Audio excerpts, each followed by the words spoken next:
Hello, this is Brett Wild, and we're in the Rocky Mountains, eastern Idaho, and this is the Thoranda Quest Kodiak, and we're going to make a flight from a U.S. Forestry airport in the middle of the mountains here down to Salmon, Ohio. And the airport is Kilo Sierra Mike November. And we're going to be doing an RNAV approach into runway 17. And we will get vertical guidance even though it's not marked that way on the map.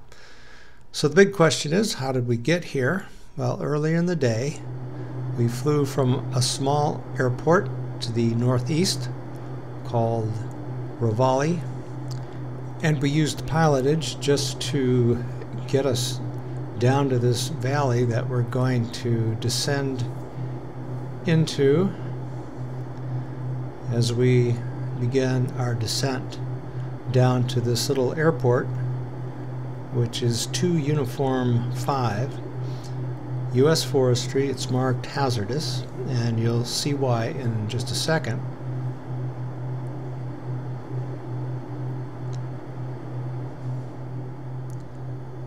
I'm trimming it a little bit so that you don't have to sit here while I make this long descent. I'm using the Missionary Aviation livery. As I mentioned in my last video, there's a pilot in Papua New Guinea, a missionary pilot, and he's got a great YouTube channel, and he makes some pretty crazy landings.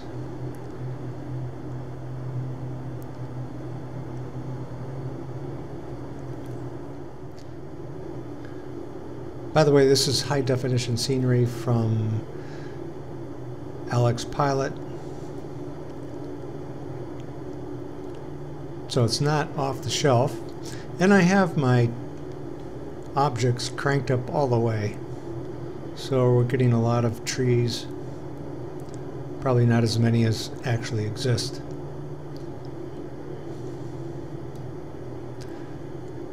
So again, slow descent. I'm also beginning to slow down. This aircraft lands about 50 knots, at about 50 knots, and lowering my first notch of flaps. The airport's 2,600 feet,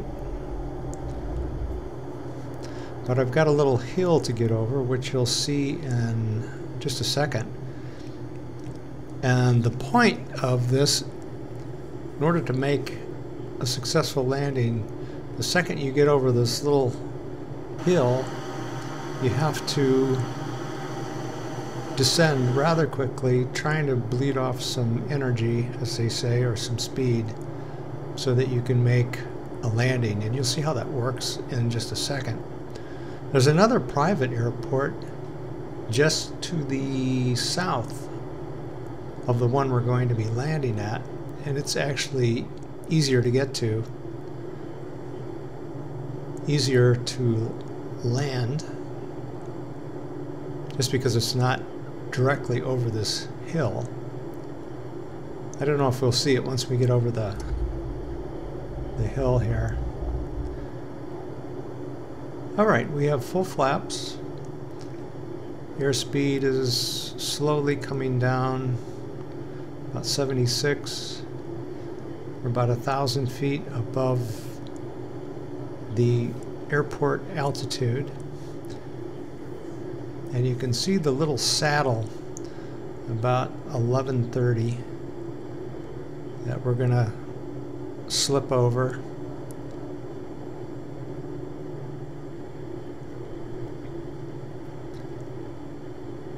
Here's a better view coming up. That little V shape there.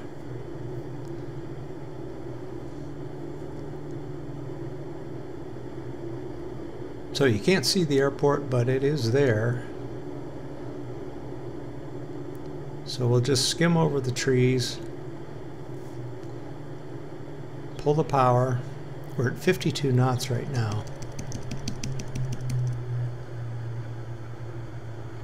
And there's our strip. And I'm just going to make a big S turn, try to bleed off some speed. And I'm picking up speed even though everything is all the way back, no throttle whatsoever. So we're coming over the fence, as it were, about 70, and I'm going to try to just hold it off as long as I can.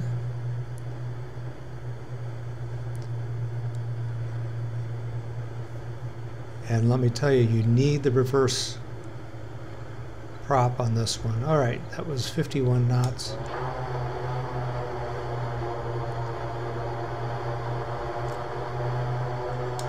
So, plenty of room, actually. That's why they call this a STOL aircraft, short takeoff and landing.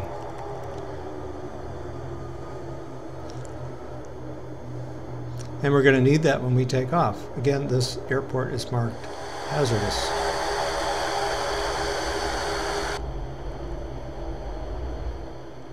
All right, let's begin our flight back. So first things first, master switch on. Make sure we have fuel flowing to our engine.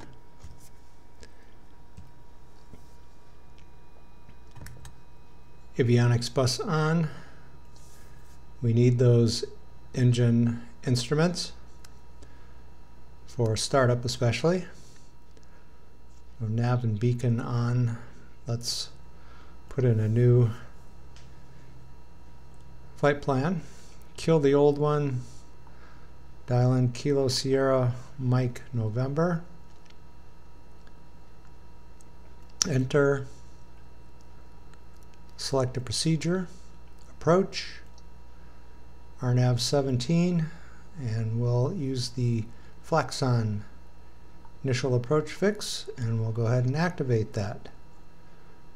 And let's put in a cruise altitude of 11,000 for right now.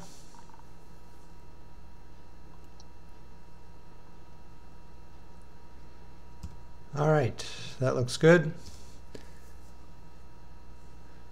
So fuel pump on, ignition switch is off because we're going to use the high starter, and we're watching our NG, and when it gets to 14 we will move our condition lever to low idle,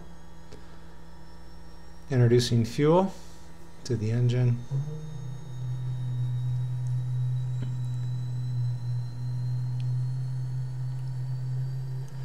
Sounds are pretty realistic when you're using the Realism extension pack. I tried flying the airplane without it once and it was just terrible. So prop forward, and I'll leave the condition lever where it is. Generator and alternator on. Auxiliary bus on, lights on, and we're ready to taxi.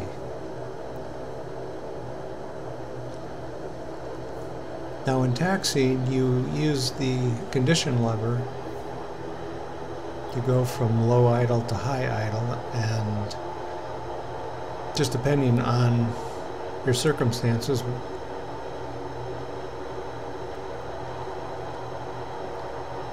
so I added a little bit more fuel to get us moving on the grass.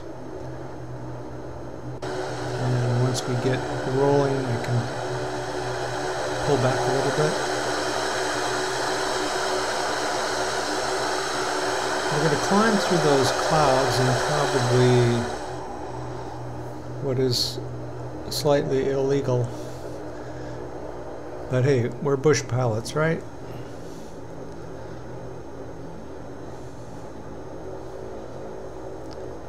So now we need to set our torque.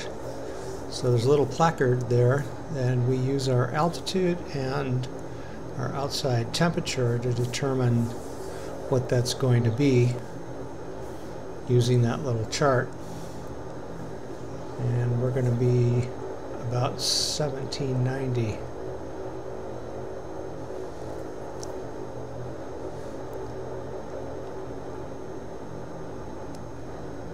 So strobe on, landing light on.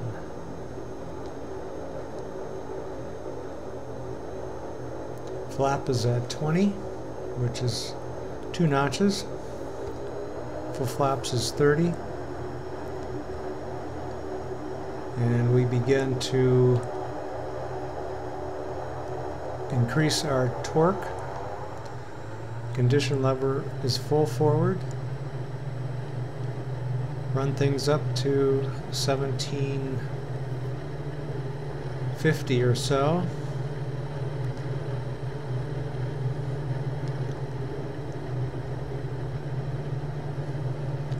This airplane wants to fly, so just passing 60 knots and the nose comes up. And instead of chancing that hill, I'm going to go around it.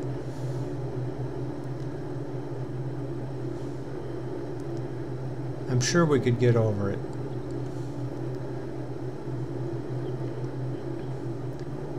So flaps coming up.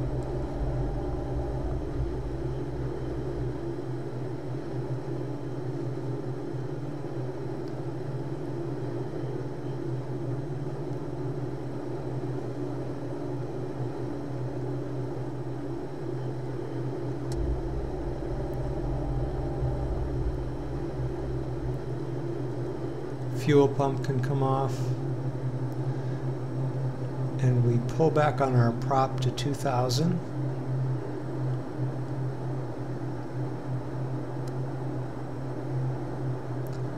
Taxi light off.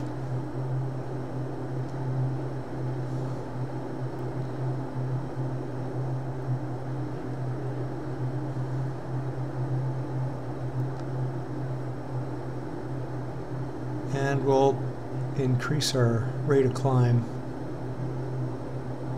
Because we're going through this valley, I know that there's nothing in front of us, so we should be able to get through this quickly. Forgot to set my altimeter. That should have been done before we took off. That's why we have checklists.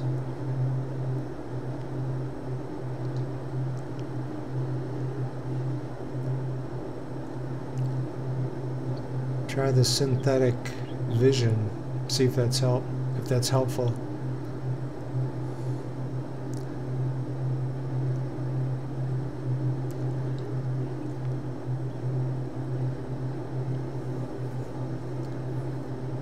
The best rate of climb in this airplane is 71 knots. But I'm not in that big of a hurry.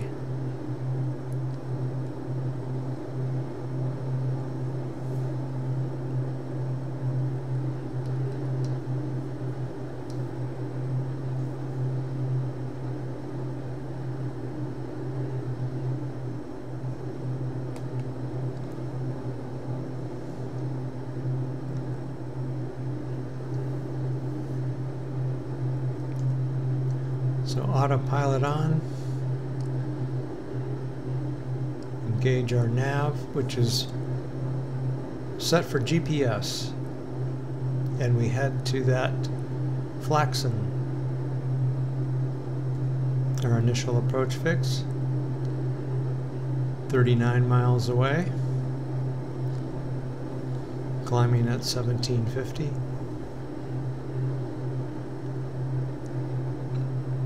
So we're turned a little bit more south to pick up our route.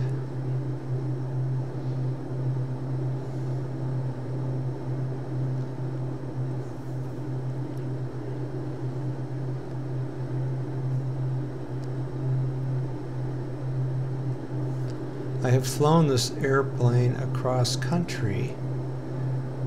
I flew it from San Jose, California to Chicago area, all on one tank of gas. I cruised at flight level 240, We got there pretty fast after taking off. So performance-wise, a very impressive airplane. I don't know if I'd want to fly 9 hours in this airplane, especially with no bathroom.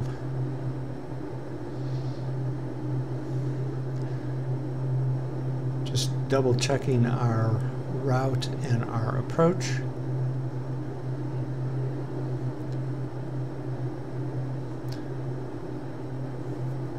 Our approach has got a little bit of a dog leg in it to get us through the valley and around the mountains. So we are level at 11,000. So I've got the executive seating. Not super posh, but it'll do.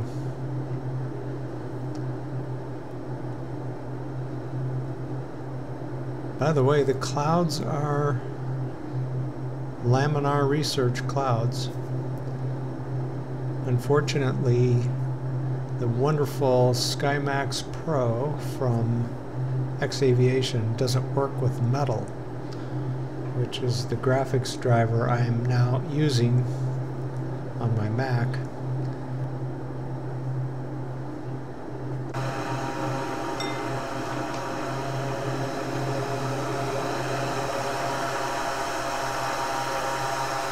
Strange looking bird, isn't it? A lot of gear hanging out. So a few things as we approach our initial approach fix. I want to change my altitude for Faxon. I arbitrarily set it at 11,000. The chart marks it 9,900.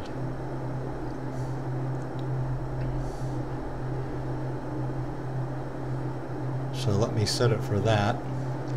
And you'll notice right away that my time to top of descent is 2 minutes and 25 seconds. So it is now within range, and so the timer has started. And I just noticed that I've got the wrong autopilot, so I'm going to switch it from the TEC 55 to the Garmin, which I'm more familiar with and which works a little bit better for VNAV approaches. So I'm going to go ahead and prepare to click VNAV. I'll go ahead and you can see that it now says VPTH, VPath.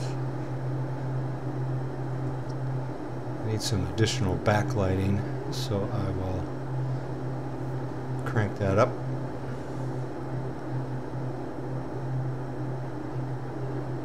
Lighting in this aircraft is on par.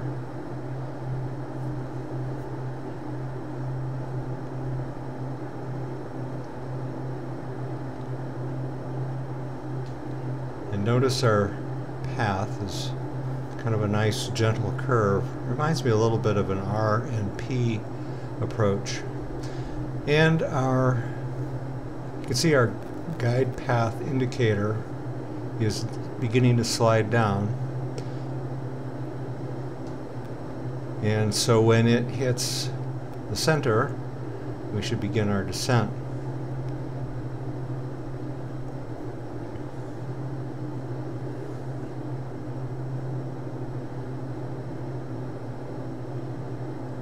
So right now my hands are off the controls, and I'm just going to let the autopilot take over from here, and down comes the nose and we begin our descent down to Faxon, which again is our initial approach fix.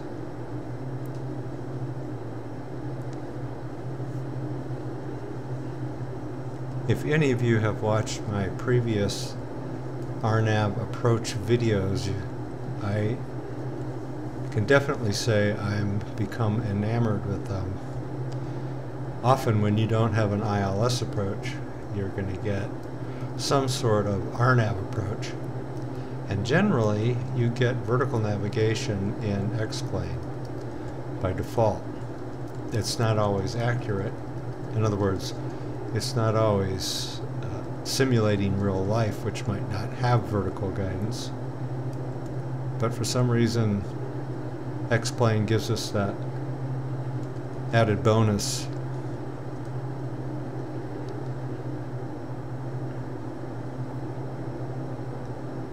So we just hit our initial approach fix, hence the little rocking, and we turn towards Epire, our next fix.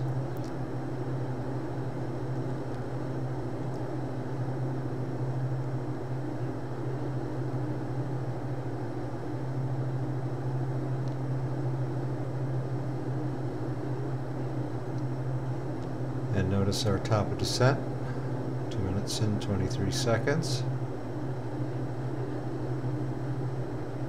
So we'll just hover here.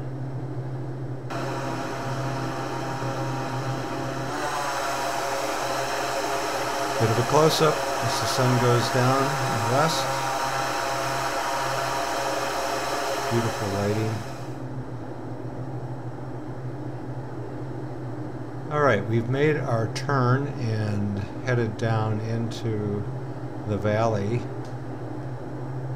And notice we've got V, which is vertical guidance, and we still have the less than sign or greater than sign, depending on how you look at it. But as we get closer, we will see that V turn into a G. The G standing not for glide slope, but simply glide path. But very similar function.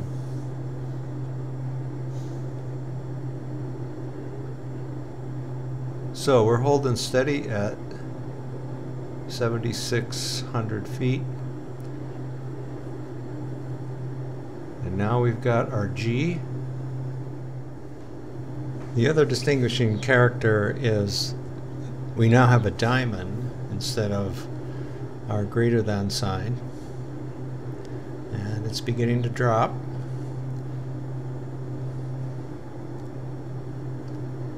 As we enter our cloud deck.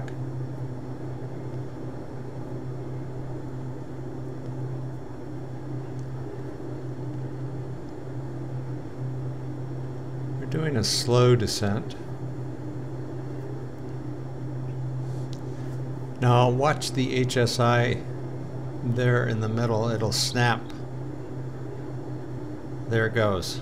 So it's now locking on to the horizontal guidance as we reach that final approach fix, and our diamond hits the center, and we begin our final descent down into Kilo Sierra Mike November.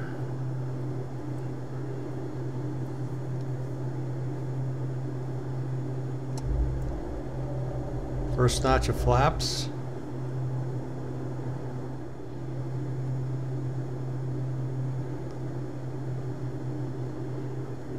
And we are under the deck, and straight ahead I can see the runway. We are a little bit high according to the PAPI lights. Turn my strobe back on. I had turned it off because it was reflecting off the cloud deck.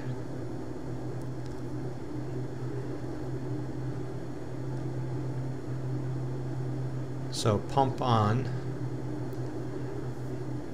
just as a precaution.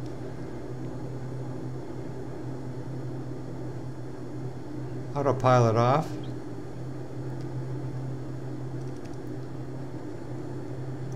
I wasn't getting the descent that I had planned. I guess it gave up on the vertical guidance. But I will use that diamond to help. even though I'm now hand flying it. But we've got all white on the PAPI lights, so we're still high.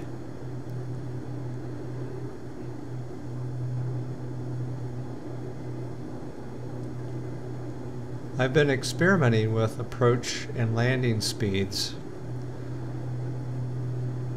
I have found that if I drag it in, I have much better control after landing and my rollout. Alright, it looks like we are on the proper glide path. And I've got 30 degrees or full flaps.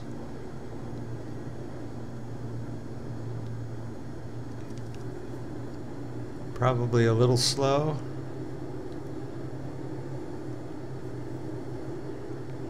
These turboprops take a minute or two, not a minute, they take a few seconds to ramp back up, spool back up as they say, so you really have to try to get ahead of the airplane.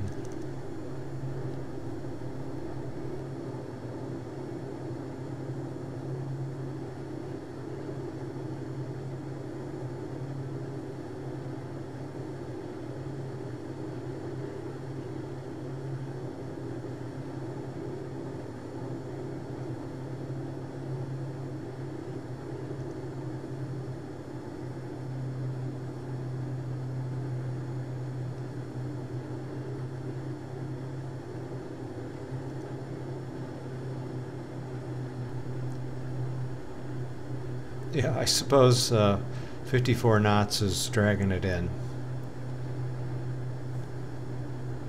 After I made this video, I was reading the documentation, always helpful, and they say between 65 and 70 knots on approach. But our missionary pilot in Papua New Guinea lands much slower, but he's landing on grass, gravel, dirt.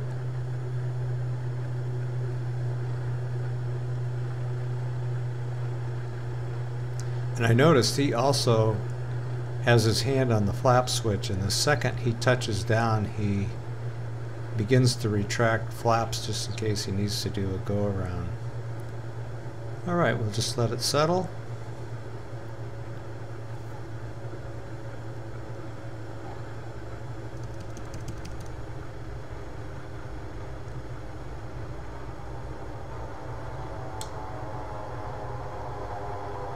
Reverse prop. I'll save you some taxi time. It's a long runway and a long taxiway.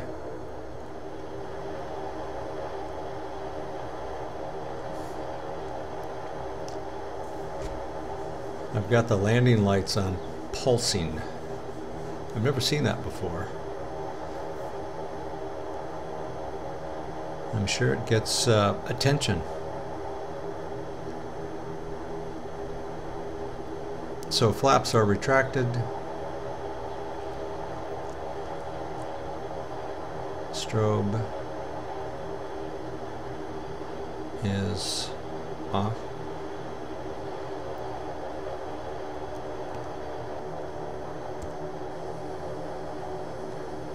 Turn on some overhead lights.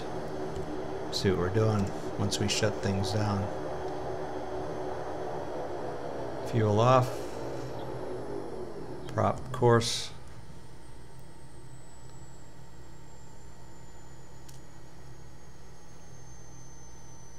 Landing light completely off. Taxi light off. And all the rest.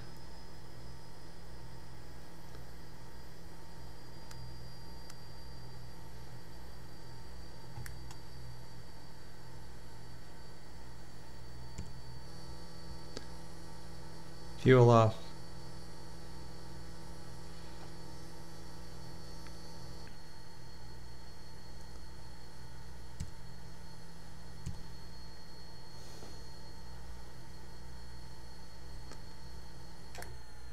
And master off. As our prop Spools down. So thanks for joining me on this flight, and until next time, this is Brad Wild in the Thuranda Kodiak.